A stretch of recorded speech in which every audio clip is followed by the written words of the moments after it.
ഒന്ന് മാധ്യമങ്ങൾ ഇതിനെ കൈകാര്യം ചെയ്യുന്ന രീതി ഒരു എന്റർടൈൻമെന്റ് പ്രോഗ്രാമായിട്ടായി അതിൽ തന്നെ ഏറ്റവും മുമ്പിൽ നിൽക്കുന്ന റിപ്പോർട്ടർ ചാനല പേരെടുത്ത് തന്നെ ഞാൻ പറയുകയാണ്. അവർ പറഞ്ഞ കേട്ട കറാച്ചി തീർന്നു. ഞാൻ കരുതി ഇവരെല്ലാം പറയണത് ശരിയാണെന്നുണ്ടെങ്കിൽ ഇന്ന് രാവിലെ ആകുമ്പോഴത്തേക്കും അവിടെ ഭരണം അട്ടിമറിക്കപ്പെട്ടു. ദേശീയ വികാരത്തിൽ വിഭ്രഞ്ചിതരായിട്ട് നിൽക്കുക എന്നുള്ളത് പിന്നെ ആൾക്കാർ കരുതും.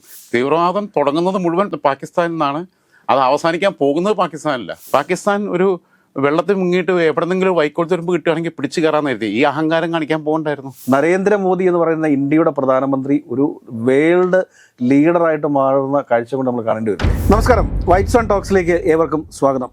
ചേട്ടാ നമസ്കാരം. യുദ്ധം കൊടുമ്പിരി കൊണ്ടിരിക്കുകയാണ്. ഇതിനകത്ത് ഏറെ നമ്മൾ ചർച്ച ചെയ്യേണ്ട ചില വിഷയങ്ങളുണ്ട്. നമ്മുടെ വാർത്താ മാധ്യമങ്ങൾ ഇതിനൊരു ആഘോഷമാക്കി മാറ്റുന്നു എന്നുള്ളതാണ്.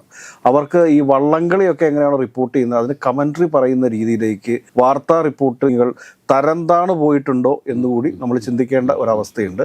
പക്ഷേ ആധികാരികമായൊരു വിജയത്തിലേക്ക് ഇന്ത്യ അടുത്തു കഴിഞ്ഞു. ഈ പാകിസ്ഥാൻ എന്നൊരു രാജ്യം ഇനി ഈ ലോകത്ത് ഉണ്ടാകുമോ എന്ന് തന്നെ സംശയമുണർത്തുന്ന രീതിയിലേക്കാണ് കാര്യങ്ങൾ പോയിക്കൊണ്ടിരിക്കുന്നത്. ഒരു ഐക്യ ഇന്ത്യ, അതായത് പാകിസ്ഥാനും കൂടെ ചേർന്നുകൊണ്ടുള്ള ഒരു ഇന്ത്യയിലേക്കാണോ കാര്യങ്ങൾ പോകുന്നതെന്ന് കൂടി നമ്മൾ സംശയിക്കേണ്ടിയിരിക്കുന്നു. അവിടെയുള്ള പട്ടാള ജനറലിനെ അറസ്റ്റിലായിരിക്കുന്നു. അതോടൊപ്പം തന്നെ ബലൂചിസ്ഥാൻ മേഖലയിൽ നിന്ന് പാകിസ്ഥാൻ ആർമിയെ തുരത്തിയിരിക്കുന്നു. ജനങ്ങൾ തെരുവിലിറങ്ങി സർക്കാരിനെതിരെയും പട്ടാളത്തിനെതിരെയും മുദ്രാവാക്യം വിളിക്കുന്ന അവസ്ഥകൾ സൃഷ്ടിക്കപ്പെട്ടിരിക്കുന്നു. യുദ്ധം ശരിക്കു പറഞ്ഞു കഴിഞ്ഞാൽ അതിന്റെ അവസാന ഘട്ടത്തിലേക്ക് കടക്കുകയാണ് എന്ന് തന്നെ നമ്മൾ പറയേണ്ടി വരില്ലേ? എനിക്ക് പാർട്ടായിട്ട് എടുക്കാം. ഒന്ന് മാധ്യമങ്ങൾ ഇതിനെ കൈകാര്യം ചെയ്യുന്ന രീതി ഒരു എന്റർടൈൻമെന്റ് പ്രോഗ്രാമായിട്ടായി അതിൽ തന്നെ ഏറ്റവും മുമ്പിൽ നിൽക്കുന്ന റിപ്പോർട്ടർ ചാനല പേരെടുത്ത് തന്നെ ഞാൻ പറയുകയാണ്. കാരണം ഇത് ഇന്നും ഇന്നലെയും തുടങ്ങിയതല്ല. ഉണ്ണി ബാലകൃഷ്ണൻ ഏറ്റവും നന്നായിട്ട് സ്കോർ ചെയ്യുന്ന ഒരാൾ ഉണ്ണി ബാലകൃഷ്ണനാണ്. കാരണം വെൽ സ്റ്റഡീഡാണ്, നന്നായിട്ട് പ്രസന്റ് ചെയ്യുന്ന ഒരാളാണ്, ഒരു എല്ലാവരാലും ആദരിക്കപ്പെടുന്ന ഒരു മാധ്യമ പ്രവർത്തകനാണ്. പക്ഷേ ആ സുജയും അരുണും കൂടെ കൊണ്ടിരുന്ന് കാണിക്കലെന്ന് പറഞ്ഞു കഴിഞ്ഞാൽ സ്മൃതി കുറച്ചുകൂടെ പാകതയില്ല. പേരെടുത്ത് പറയുന്നതിൽ ക്ഷമിക്കണം, കാരണം പറയാതിരിക്കാൻ മാർഗ്ഗമില്ലാത്തതുകൊണ്ട്. സുജയ ചെയ്യുന്ന പരിപാടി എന്ന് പറഞ്ഞാൽ ഉമ്മൻചാണ്ടിയുടെ വിലാപയാത്ര വന്നപ്പം എന്തോ ഒരു നടന്നൂല, ഉമ്മൻചാണ്ടി മരിച്ചിട്ടില്ല. ഞാൻ അന്ന് തന്നെ പറഞ്ഞു, പിന്നെ അവൾ അമ്മാവനാണോ മരിച്ചത് ഞാൻ ചോദിച്ചത്. അങ്ങനെ തന്നെ ഞാൻ അന്ന് ചോദിച്ചിട്ടുള്ള ചോദ്യം. ഉമ്മൻചാണ്ടി മരിച്ചിട്ടില്ല എന്ന് പറഞ്ഞു കഴിഞ്ഞാൽ ഒരു തരം കാപ്പട്ടിയാണ്. ഇത് എന്റർടൈൻമെന്റ് പ്രോഗ്രാം അല്ല. ഇത് പിന്നെ ബിഗ് ഹൗസിൽ പോയിട്ട് കാണിക്കുന്ന മാതിരിയുള്ള കോപ്രായങ്ങൾ കാണിക്കേണ്ടതല്ല. രണ്ടാമത് ഷിരൂരിൽ അർജുൻ പോയപ്പം 7-8 ദിവസമായി അർജുൻ ഇപ്പോഴും ജീവനോടെയുണ്ട്.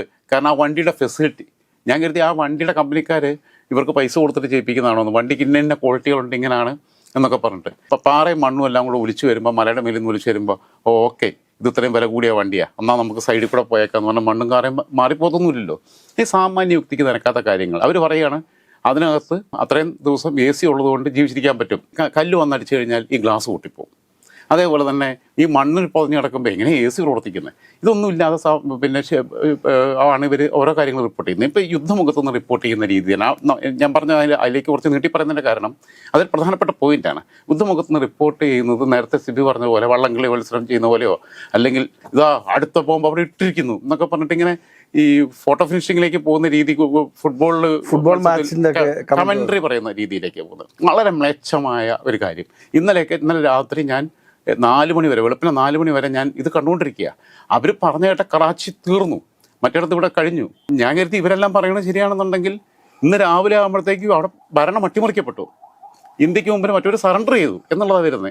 ആൾക്കാരിടയിൽ ഈ അനാവശ്യമായിട്ടുള്ള മത്സരബുദ്ധിയുടെ ഭാഗമായിട്ട് ബേസ്ലെസ് ആയിട്ടുള്ള വാർത്തകൾ കൊടുക്കുകയും ഫാക്ട് ചെക്കിംഗ് നടത്താതിരിക്കുകയും ചെയ്യുന്ന മാധ്യമങ്ങൾക്ക് കടിഞ്ഞാണണം. 24 ന്യൂസിൽ വേറൊരു സംഭവം ഉണ്ടായിട്ടുണ്ട്. 24 ന്യൂസിൽ റാവൽപിണ്ടി സ്റ്റേഡിയം തകർത്ത ദൃശ്യങ്ങൾ എന്ന് പറഞ്ഞുകൊണ്ട് 3 മാസം മുമ്പ് നടന്നിട്ടുള്ളൊരു പ്ലെയിൻ ക്രാഷിന്റെ ദൃശ്യങ്ങളെടുത്ത് പ്രദർശിപ്പിച്ചത് ഇപ്പോൾ അതൊരു ഫാക്ട് ചെക്ക് നടത്തി സോഷ്യൽ മീഡിയയിലൊക്കെ വളരെ വൈറലായിട്ട് ഓടുന്നുണ്ട്. സത്യം പറഞ്ഞാൽ കേന്ദ്ര ഗവൺമെന്റ് ഈ മാധ്യമങ്ങളെ പിന്നെ അടുപ്പിക്കരുത്, വാർഫീൽഡിലോട്ട് അടുപ്പിക്കരുത്. ഇവർ അനാവശ്യമായിട്ടുള്ള തെറ്റിദ്ധരിപ്പിക്കുന്ന രീതിയിൽ ഇന്ത്യയുടെ വിജയം എന്ന് പറഞ്ഞിട്ട് ഇവരെന്ന് വെച്ചാൽ ദേശീയ വികാരത്തിൽ വിഭ്രഞ്ചിതരായിട്ട് നിൽക്കുക എന്നുള്ളത് പിന്നെ ആൾക്കാർ കരുതും. പക്ഷേ ആൾക്കാരുടെ മനസ്സിലേക്ക് ഭീതിപ്പെടുത്തുന്ന സാധനങ്ങളിലെ കൊടുത്തുകൊണ്ടിരിക്കുന്നത്. ഇപ്പം തന്നെ കാശ്മീരിൽ അവിടെ ഒരു പിന്നെ യൂണിവേഴ്സിറ്റിയിൽ 20ഓളം മലയാളി കുട്ടികളുണ്ട്. അവരുടെ കുടുംബങ്ങൾ ആശങ്കയിലാണ് ഈ രീതിയിലുള്ള സാധനങ്ങൾ കൊടുക്കുന്നത്. അപ്പം അത് ശരിക്കും പറഞ്ഞാൽ നിയന്ത്രിക്കണം എന്നുള്ളതാണ്. മീഡിയയെ കൺട്രോൾ ചെയ്യണം, അവരെ അവലോകനങ്ങൾ നടത്തിക്കൊള്ളാം. അവിടെ മെഡിക്കൽ വിദ്യാർത്ഥികൾ കുടുങ്ങി കിടക്കുന്നത് ഇന്ത്യൻ മിലിറ്ററി വിചാരിച്ചാൽ ആ കുട്ടികളെ നാട്ടിലെത്തിക്കാനായിട്ട് നിസ്സാര ടൈം. പിന്നെ ആർമിയുടെ ഹെലികോപ്റ്റർ സേഫ് അല്ല എന്നുണ്ടെങ്കിൽ അപ്പൊ അങ്ങനെ ഒരു വിഷയമുണ്ട്.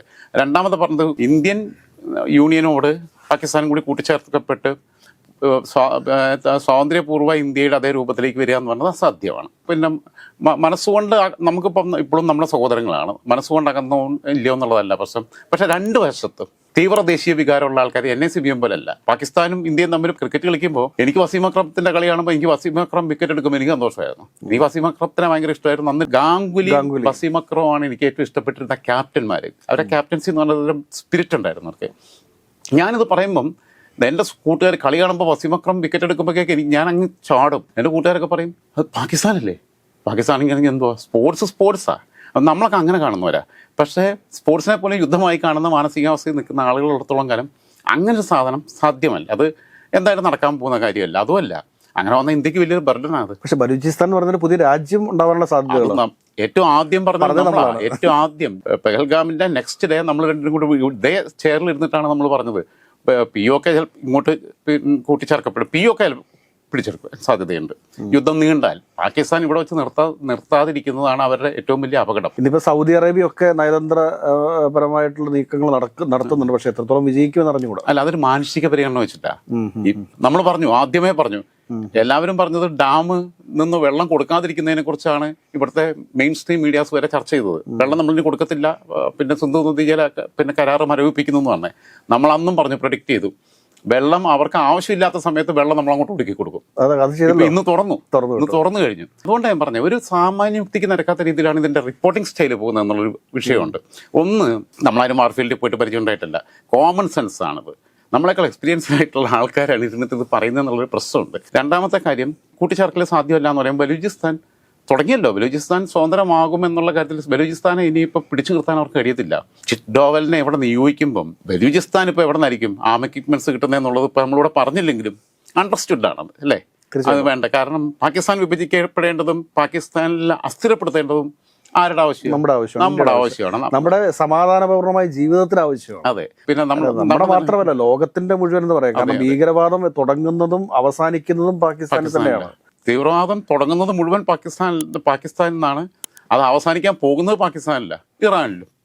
അത് രണ്ടും തീരുമാനമാകും. ഇത് കഴിഞ്ഞ് കഴിഞ്ഞാൽ പിന്നെ ഇറാൻ അത് ഇസ്രായേൽ നോക്കിക്കോളും. ഇപ്പോഴത്തെ ഒരു അവസ്ഥ എന്ന് പറഞ്ഞു കഴിഞ്ഞാൽ, ഷഹബാസ് ഷെരീഫ് എന്തൊക്കെയായിരുന്നു പറഞ്ഞേ? ഞങ്ങൾ ആണവായുധം എടുത്ത് പ്രയോഗിക്കും, ഞങ്ങളിപ്പം ഞെട്ടിക്കും. മറ്റോനോ ഹസീം മുഹമ്മദോ ഇത് തന്നെ പറഞ്ഞേ. രണ്ടിന്റെ അഡ്രസ് ഇല്ല. പോലീസ് കസ്റ്റഡിയിലാണ്, അവരെ മിലിറ്ററി കസ്റ്റഡിയിലാണെന്നുള്ളത്. അവന്മാരാണെങ്കിൽ കോർട്ട് മാർഷലൊന്നും നടത്താൻ നിൽക്കില്ല, വേണമെങ്കിൽ ഷൂട്ട് അറ്റ് സൈറ്റ് തന്നെ ആക്കും. പറഞ്ഞു കേട്ടിട്ടില്ല എന്നുണ്ടെങ്കിൽ അടങ്ങി നിന്നിട്ടില്ല എന്നുണ്ടെങ്കിൽ ശരിയാക്കി കളയും, തട്ടിക്കളയും. അങ്ങനത്തെ ഒരു രാജ്യമാണത്. അപ്പം ബാക്കിയുള്ള അടുത്ത കരസേനാ മേധാവിയായിട്ട് വരാൻ നിൽക്കുന്നവനെ അവന് താല്പര്യങ്ങളുണ്ടാവും. മാത്രമല്ല, അസീമിനെ തട്ടിക്കഴിഞ്ഞാൽ തട്ടിയവരെ കൂടെ ജനം നിൽക്കും. ജനം ഞങ്ങൾ സഫർ ചെയ്യാൻ കാരണക്കാരൻ ഇവനൊക്കെയാണെന്നുള്ള വിവരമില്ലേ? സർക്കാരിനെ തന്നെ അട്ടിമറിക്കാനായിട്ട് പട്ടാളുള്ളത് നീക്കം നടക്കും. പണ്ട് മുഷറഫ് നടത്തിയ പോലെ. അതെ അതെ അതെ അതെ. മുഷറഫ് പക്ഷേ മാന്യമായ രീതിയിൽ നടത്തിയ മുഷറഫിനെ തകർക്കാൻ നോക്കി. മുഷറഫ് ഒരു യാത്ര കഴിഞ്ഞ് തിരിച്ചു വരുമ്പം മുഷറഫിന്റെ ഫ്ലൈറ്റ് ഇറങ്ങാൻ അനുമതി കൊടുക്കണ്ട എന്നുള്ളത് പറഞ്ഞു. അന്ന് നവാസ് ഷെരീഫായിരുന്നു. നവാസ് ഷെരീഫ് അന്ന് പ്രധാനമന്ത്രിയാണ്.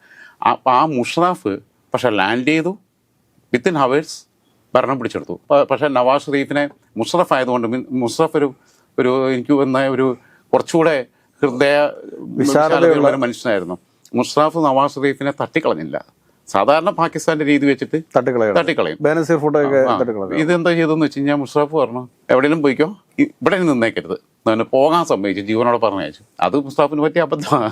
പിന്നെ നവാസ് ഷെരീഫ് തിരിച്ചു വന്നിട്ട് മുസ്താഫിനെ പിന്നീട് ജയിലിലടക്കുകയൊക്കെ ചെയ്യുന്നത്. മാത്രമല്ല, മുസ്താഫ് ഒരു മിലിറ്ററിയിൽ നിന്ന് വന്നതാണെന്നുണ്ടെങ്കിലും ഇന്ത്യയുമായിട്ട് വലിയ കുഴപ്പമില്ലാതെ പോയിരുന്നു. പക്ഷേ കാർഗിലൊക്കെ വന്നേ ഉള്ളൂ. ഓക്കെ. അടുത്തൊരു കാര്യം എന്ന് പറഞ്ഞു കഴിഞ്ഞാൽ, ബലൂചിസ്ഥാൻ പിരിയും എന്നുള്ളത് ഏറെക്കുറെ നമുക്ക് ഉറപ്പാണ്. കാരണം ബലൂചിസ്ഥാനിൽ വരുന്ന അവരുടെ ഭാഷയിൽ വിഘടനവാദം, നമ്മളെ സംബന്ധിച്ചിടത്തോളം സ്വാതന്ത്ര്യ പ്രക്ഷോഭം, അതങ്ങനെ. ഇപ്പം നമുക്കിവിടെ ഇന്ത്യയിൽ നടക്കുകയാണെന്നുണ്ടെങ്കിൽ നമുക്കത് വിഘടനവാദമാണ്. കാരണം നമ്മളെ സംബന്ധിച്ചിടത്തോളം അവർക്ക് രാഷ്ട്രീയ അസ്ഥിരത ഉണ്ടാക്കുക എന്നുള്ളത് നമ്മുടെ എയിമാണ്.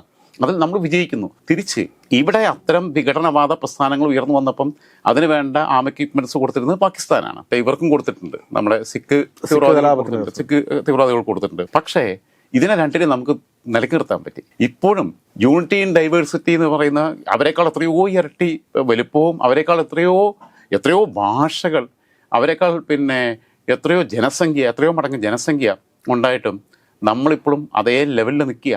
ഈ യുദ്ധം തുടങ്ങുമ്പം ഇന്ത്യയിലെ ജനത ഒറ്റക്കെട്ടായിട്ട് നിൽക്കുകയാണ് രാജ്യത്തിൻ്റെ തീരുമാനത്തിൻ്റെ കൂടെ. രാഷ്ട്രീയ കക്ഷികൾക്കിടയിൽ പോലും അഭിപ്രായ വ്യത്യാസമില്ല. ചെന്നൈയിൽ DMKയുടെ നേതൃത്വത്തിൽ മഹാറാലിയാണ് സൈനികർക്ക് അഭിവാദ്യം അർപ്പിച്ചുകൊണ്ട് പ്ലാൻ ചെയ്തിട്ടുള്ളത്. കേരളത്തിൽ എവിടെയാ എല്ലാ അഭിപ്രായ വ്യത്യാസവും മറന്നു. അവിടെ തമ്മിൽ തല്ലാണ്. 2 കഷ്ണമായി കഴിഞ്ഞു, ഇത് 3ാമത്തെ കഷ്ണം പിരിയാൻ പോവുകയാണ്. ഇതൊക്കെ നമ്മൾ മുമ്പേ പ്രെഡിക്റ്റ് ചെയ്തതാണ്. അപ്പം വേറൊന്ന്, ഇപ്പോൾ സൗദി അറേബ്യ അല്ലെങ്കിൽ ബാക്കിയുള്ള രാജ്യങ്ങളും ഒക്കെ ശ്രമിക്കുന്നതെന്ന് പറയുന്നത് മാനുഷിക പരിഗണന വെച്ചിട്ടാണ്, വേറൊന്നുമല്ല.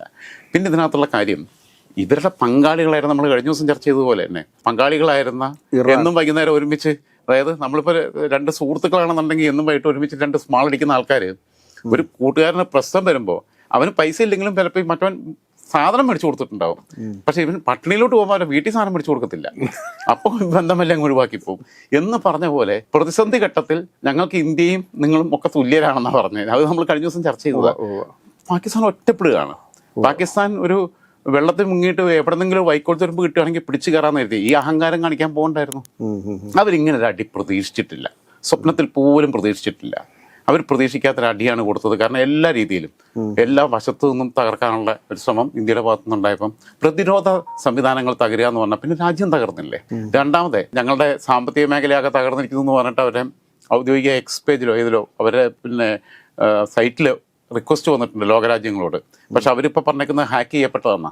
ചിലപ്പോൾ ഹാക്ക് ചെയ്യപ്പെട്ടായിരിക്കും. അവരെ എല്ലാ സംവിധാനവും ഹാക്ക് ചെയ്യാൻ പോവുകയാണ് ഇപ്പോൾ.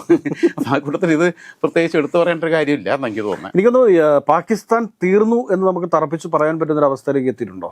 നിലവിലുള്ള ഈ തീവ്രവാദ മനോഭാവമുള്ള പാകിസ്ഥാൻ തീരുന്നു എന്നുള്ളതാണ്. ഭീകരവാദത്തെ പൂർണ്ണമായിട്ടും പാകിസ്ഥാനിൽ നിന്ന് തുടച്ചു നീക്കുന്നതോടുകൂടി ലോകത്ത് തന്നെ ഭീകരവാദം ഇല്ലാണ്ടാവുന്നു. കാരണം എന്ന് വെച്ചാൽ ഭീകരവാദത്തിന്റെ എല്ലാം മാതൃഭൂമിയായിട്ട് പാകിസ്ഥാൻ നിലനിൽക്കുകയല്ലേ. പാകിസ്ഥാൻ പിന്നെ ഇറാനാണ് ഉള്ളൂ. 1971 യുദ്ധത്തിലൊക്കെ US ആ സമയത്ത് പാകിസ്ഥാനെ സപ്പോർട്ട് ചെയ്തതാണ്. പക്ഷേ വേൾഡ് ട്രേഡ് സെന്റർ തകർത്തോടുകൂടി പാകിസ്ഥാനുമായിട്ടുള്ള എല്ലാ ബന്ധങ്ങളും US അവസാനിപ്പിച്ചതാണ് നമ്മൾ. അത് അതിന്റെ പിന്നിൽ വേറെ ഒരു പിന്നെ ജിയോ പൊളിറ്റിക്സിനകത്തൊരു പ്രത്യേകതയുണ്ട്. അന്ന് അമേരിക്കയും സോവിയറ്റ് യൂണിയനും കോൾഡ് വാറിന്റെ കാലഘട്ടമാണ്.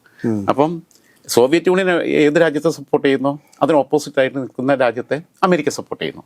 അമേരിക്ക ആരുടെ കൂടെയാണ് നിൽക്കുന്നത്? അവർക്ക് അവരെ ദുർബലമാക്കാൻ പറ്റുന്ന ശക്തികളിലൂടെ സോവിയറ്റ് യൂണിയൻ നിൽക്കുന്നു. പക്ഷേ സോവിയറ്റ് യൂണിയൻ്റെ തകർച്ചയ്ക്ക് ശേഷം, അത് ശിഥിലമായതിനു ശേഷം പിന്നെ അങ്ങനത്തെ ജിയോ പൊളിറ്റിക്സിൽ അമേരിക്കയ്ക്ക് വേറെ എതിരാളികളൊന്നുമില്ല. ബാക്കി ബ്രിട്ടനും ഫ്രാൻസും ബാക്കിയുള്ളവരൊക്കെ ചെറിയ ചെറിയ അഭിപ്രായ പിണക്കങ്ങൾ കുടുംബത്തിലുണ്ടാവുന്ന പോലുള്ള പിണക്കങ്ങളൊക്കെ ഉണ്ടെങ്കിലും